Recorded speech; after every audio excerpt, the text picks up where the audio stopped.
喺澳門咧，其中呢度八甲巢前地咧，就係好重要嘅地方啊！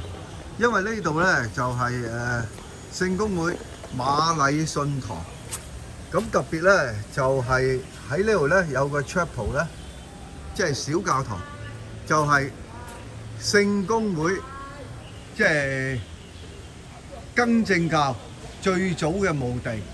咁呢度咧就係因為咧馬禮遜佢嘅妻子啊就病死咗咧，咁啊所以咧就向政府申請咧，就買咗笪地，就係呢笪地就葬馬禮遜嘅太太嘅。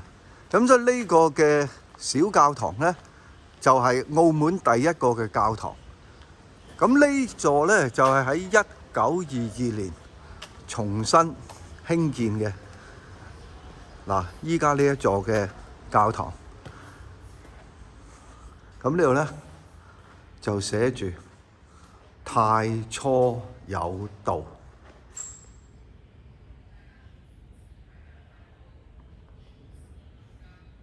嗱，喺呢度咧就有馬禮遜牧師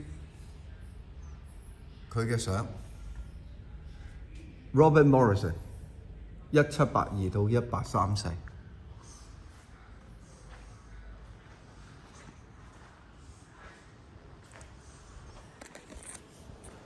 好感恩今日就嚟到呢一個馬禮遜嘅教堂，紀念更正教來華第一位宣教士佢嘅事蹟。